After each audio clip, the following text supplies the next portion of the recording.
자, 우리는 지난주에 요나가 고백했습니다. 나 때문이다. 나를 들어 바다에 던져라. 여러분, 이것이 요나에게 희망이다라고 말씀을 드렸습니다. 내 죄를 인정하고 그리고 죽을 각오까지 하고 있는 요나, 살려달라고 애원하고 어떻게 하든 좀 고생을 하더라도 같이 좀 견디자 이렇게 말하지 않았습니다. 내가 죽어서라도 배 안에 있는 사람을 안전하게 만들려고 하는 요나는 그나마 참 바른 선택을 한 것이고, 이것이 바다에 던져졌지만 죽지 않고 사는 길이었음을 보여주고 있습니다. 드디어 바다에 던져집니다. 여러분, 요나가 바다에 던져진 이유가 무엇일까요? 하나님께서 요나를 바다에 던졌다가 끌어올리셔서 새롭게 하시는 거예요.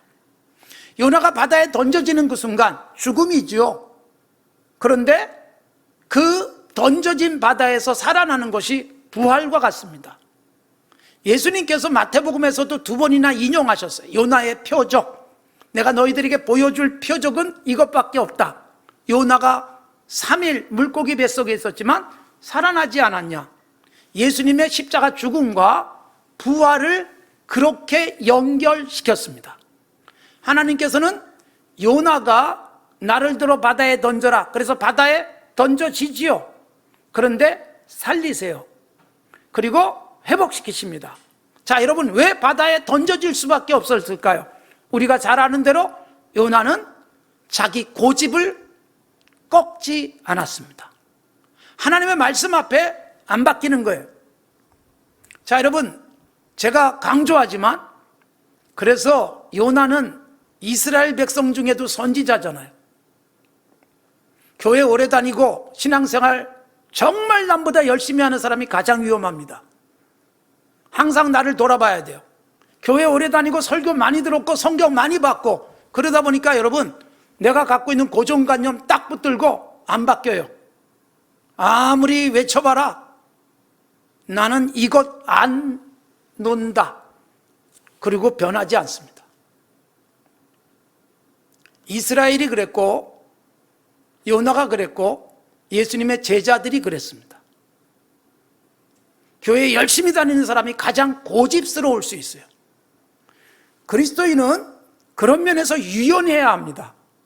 어제까지 내가 알고 있던 것이 오늘 말씀을 통해서 아니다라고 생각하면 바로 나를 바꾸셔야지 말씀을 바꾸려고 하지 마십시오. 요나는 하나님을 바꾸겠다는 생각을 하는 거예요. 이러니 여러분, 요나가 바닷속에 던져지는 것이고, 그래서 살아나왔지만 그래도 여전히 그 고집의 잔재가 남아있다. 이거 제가 서두에서 말씀을 드렸습니다. 요나 자기 생각대로 도망가요. 그리고 니느웨는 안 가겠다고 생각합니다. 거기는 망할 사람들이 살고 있는 곳이다 생각한 거예요. 예수님의 제자들 생각해 보세요. 예수님이 갈릴리 사람들을 제자들의 대부분을 갈릴리 사람으로 세우셨어요. 가장 낙후되어 있는 곳에 있는 그들을 제자로 부르셨어요. 얼마나 놀라운 은혜예요.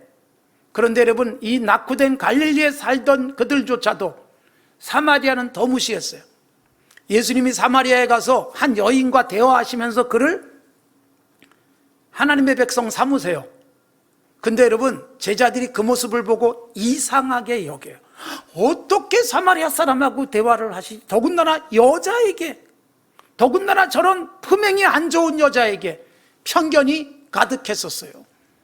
그래서 여러분, 예수님이 승천하시면서 예루살렘, 온 유대, 사마리아 땅끝까지 내 증인이 되라고 했을 때 여러분, 사마리아 가는 걸 굉장히 주저했어요. 사도행전 8장에 보면 베드로가 사마리아에 가지 않습니다. 야고보나 요한이 가지 않습니다. 평신도가 가는 거예요. 빌립이 가요. 그러니까 사도들이 예수님이 명령하셨고 예수님께 직접 들었지만 안 가요. 아유, 그 더러운 곳. 그런데 평신도가 가요. 그러니까 여러분, 이제 막 예수 믿은 사람이 가장 순수하게 신앙생활을 할 수 있어요.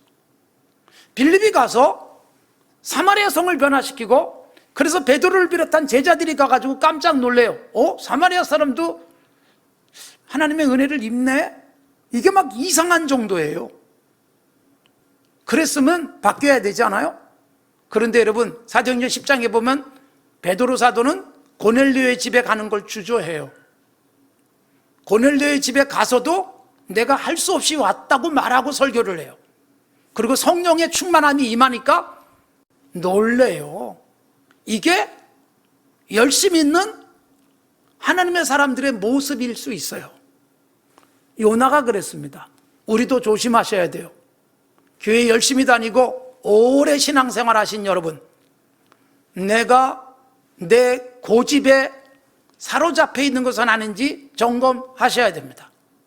하나님께서 그런 요다를 바다에 집어던지고 거기서 3일 동안 기도하다가 새롭게 하나님의 은혜를 깨닫게 되는 역사를 펼치셨던 것이지요. 자, 여러분, 우리가 하나님 앞에서 늘 조심하셔야 됩니다.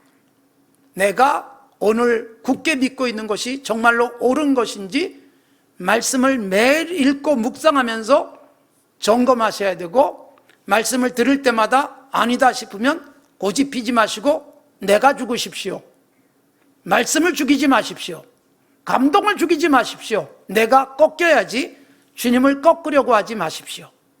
바다에 던져졌습니다, 요나. 그런데 여러분, 하나님은 바다에 던지고 죽어야 마땅하지요. 그런데 살리십니다. 왜 살리실까요? 다시 기회를 주는 거예요.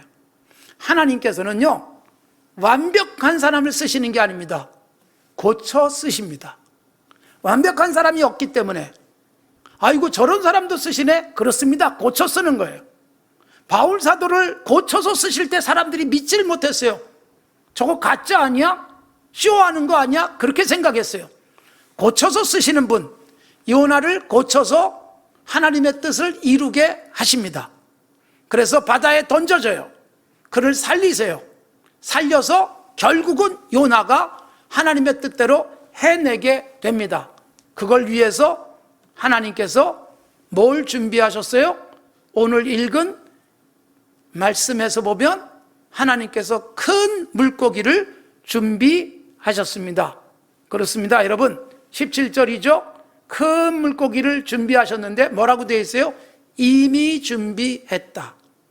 그러니까 요나가 바다에 던져지자 물고기가 나타난 게 아니라 이미 준비해 놓고 계셨어요. 아마 요나가 니느웨로 가지 않고 다시스로 가겠다 그러면 배를 탈 때부터 물고기는 준비되어져 있었는지도 모릅니다. 요나가 던져지자마자 갑자기 물고기를 준비한 게 아니라 준비하고 대기시켜 놨습니다. 떨어지기만 하면 이 물고기가 삼키도록 하셨습니다. 그래서 그를 새롭게 하시는 것이지요. 여러분, 요나서에는 하나님이 준비하시는 모습들을 보여줘요. 우리가 1장에서 봤지만 요나가 배를 타자마자 큰 바람, 풍랑을 준비해 놓으셨어요. 그래서 요나가 가는 방향을 가로막죠. 물속에 빠지자마자 준비된 물고기가 삼켰죠. 4장에 가면 하나님께서 또 뭘 예비하시느냐 3번이나 나옵니다. 4장, 6절, 7절, 8절 각 절마다 예비하셨고 돼 있어요. 하나님이 박넝쿨을 예비하셨어요. 그 다음에 작은 벌레를 예비하세요. 거기다가 뜨거운 동풍을 준비하세요. 바람을 준비하세요. 그러니까 여러분, 요나가 니느웨를 변화시킨 다음에 그 다음에 더 중요한 것은 요나가 완벽하게 변해야 되는데 요나의 변화를 위해서 박넝쿨, 벌레, 바람을 준비하세요. 굉장히 세밀하게 하나님이 간섭하시는 거예요. 벌레조차도 하나님이 예비하시는데 요나의 변화를 위해서 준비하시는 하나님. 그래서 작은 벌레가 박넝쿨을 어떻게 하는지, 그래서 요나가 어떤 불평을 하는지, 그래서 요나를 어떻게 마지막으로 깨우치는지가 4장에 나오는 부분입니다. 하나님께서 우리를 위해서도 준비할 걸 다 준비하세요. 세밀하게 준비하세요. 그래서 우리가 잠시 후에 일어날 일을 모르지만 하나님은 아시고 대비해 주시고 내일 일어날 일을 모르지만 내일을 준비해 주시는 하나님입니다. 자, 물고기를 준비해서 3일 동안 물고기 뱃속에 있게 하셨습니다. 왜 3일일까? 예수님이 사흘 만에 부활한 것과 연결된다는 것은 앞에서 말씀을 드렸고요. 요나에게 3일이 필요했던 것으로 보입니다. 요나의 옛 생각을 벗어버리고 요나가 새로워져서 나오는데 3일 걸린 거예요. 사람마다 달라요. 어떤 사람은 3시간, 어떤 사람은 3일, 어떤 사람에게는 한 달, 어떤 사람에게 3년이 걸릴 수도 있습니다. 여러분, 내가 빨리 바뀌어야 하나님께서 우리의 앞길을 여시는 거예요. 하나님이 나를 위해서 며칠을 물고기 뱃속에 집어넣어 주실까? 사람마다 다른데 빨리 변화되고 빨리 하나님 앞에서 방향을 잡아야 우리가 그 뱃속에서 나올 수 있게 되는 거죠. 요나는 3일 만에 나오게 됐고 3일 요나가 물고기 뱃속에 있으면서 물고기 뱃속은 요나의 기도실이 됐습니다. 여러분, 깜깜한 곳이지 않겠어요? 물고기 뱃속에 도대체 어떻게 들어갈 수 있을까? 그리고 어떻게 3일 동안 그 속에서 어른이 살 수 있을까? 뭐 이런 고민하지 마십시오. 과학적 논증하려고 애쓰지 마십시오. 아이들이 어릴 때 그 피노키오라는 만화 영화를 아이들에게 보여줬는데 보니까 물고기 뱃속에 들어가는 사람들 이야기가 나오더라고요.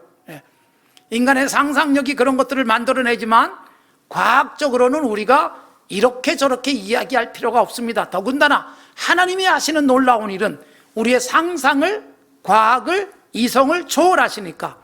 여러분, 요나가 깜깜한 물고기 뱃속에 3일을 있었고 그 3일 동안 사방으로 갈 곳이 없어요. 어딘지조차 알 수도 없어요. 여기서 살지 죽을지도 몰라요. 아무것도 보이지 않아요. 그 순간이 기도의 시간이었습니다. 여러분, 살다 보면 앞도 보이지 않고 사방으로 도무지 탈출구도 없는 상황이라면 기도실을 만드십시오. 요나가 부르짖었습니다. 1절, 물고기 뱃속에서 그 하나님 여호와께 기도하여, 그렇게 돼 있어요. 기도하여 이르되. 그래서 물고기 뱃속이 요나의 기도실이 되었고 2절에 보면 그렇게 돼 있습니다. 내가 받는 고난으로 말미암아 여호와께 불러아뢰었습니다. 내가 스올의 뱃속에서 부르짖었습니다. 스올이란 지옥을 의미합니다. 정말 지옥처럼 깜깜한 상태, 그런데 그런 상황이 기도하게 만든 거예요. 그러니까 여러분, 우리가 하나님 앞에서 깜깜해지면 기도의 시간이다. 여러분, 깜깜해서 아무것도 보이지 않으면 앞으로 걸어갈 수도 없고 뒤로 물러갈 수도 없는 상황은 어차피 우리는 기도할 때 눈을 감는데 깜깜하다면 기도하기에 최적의 환경이라고 생각하고 기도하십시오. 여러분, 고난이 기도하게 했어요? 스올의 뱃속이 기도하게 했어요? 7절에 보면 내 영혼이 피곤할 때 여호와께 기도했고 주의 성전에 내가 드디어 다다랐다, 이렇게 말하고 있습니다. 그러니까 여러분, 영적으로 완전히 피곤해졌는데 성전이 눈에 보일 수 있게 하시는 거예요. 다니엘이라는 바벨론 포로로 잡혀간 하나님의 선지자가 그 바벨론 속에서 매일 3번씩 예루살렘 성전을 바라보며 기도합니다. 성전은 없지만 방향을 그쪽으로 틀었어요. 그렇게 기도하면서 결국 성전이 회복되어져요. 여러분, 우리가 깜깜한 상태에서도 성전을 바라보시는데 성전이 뭐예요? 하나님을 바라보면 성전이고요. 주님이 여기 계시면 성전이잖아요.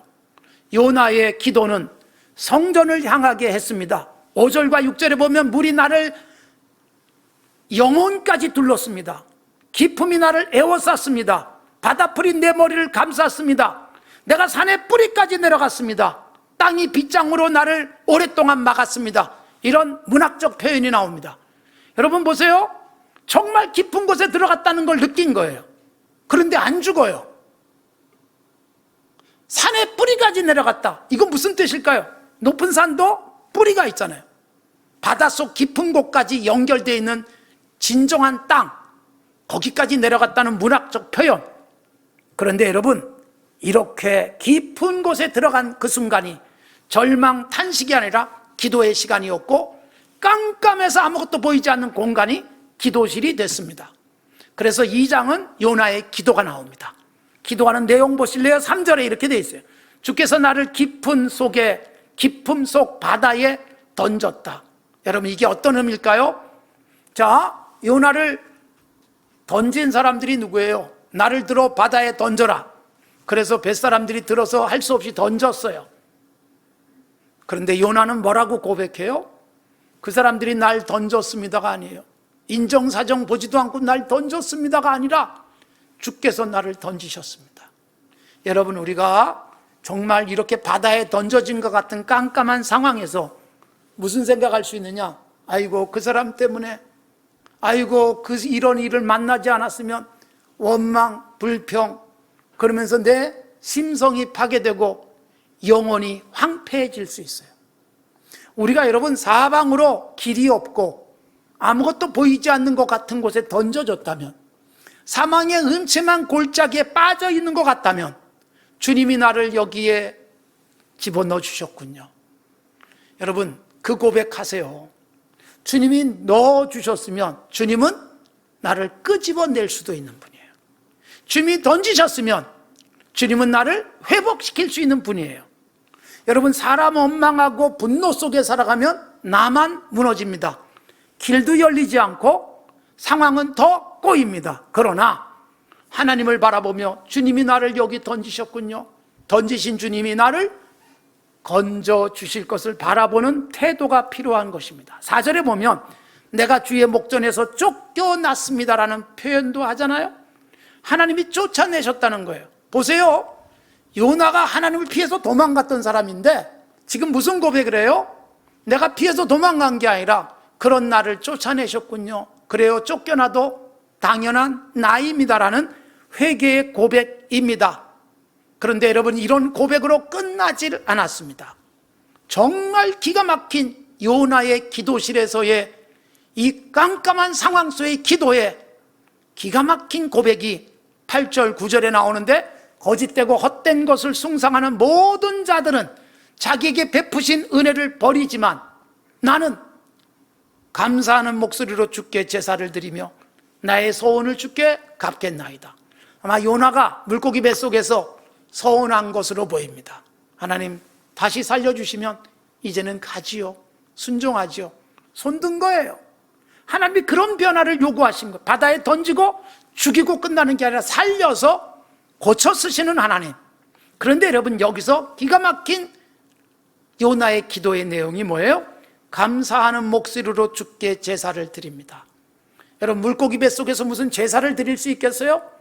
자기의 마음을 다 쏟아부으며 나는 이제 죽었습니다, 그러면서 고백하는 그것이 제사였고, 그러면서 거기서 중요한 하나님을 향한 고백은 감사였습니다. 여러분, 원망할 수 있고 불평할 수 있는 상황 속에서 감사가 나오고 있습니다. 바울 사도가 데살로니가 교회를 향해서 주셨던 말씀 속에 범사에 감사하라, 그렇게 되어 있는데, 우리에게 범사는 뭘까요? 우리는 모든 일이 범사라고 생각하지만 사실은 여러분, 좋은 일이 생겨야 감사해요. 수입이 올라야 감사해요. 성적이 좀 나아져야 감사해요. 그런데 우리 바울 사도가 권면하고 있는 말씀은 모든 일에 감사해라. 세상 사람들은 감사할 수 없을 때, 세상 사람들은 찬송이 불가능할 때, 그럴 때 감사하고 찬송하라. 여러분, 감사했더니 하나님이 놀라운 역사를 펼치시잖아요.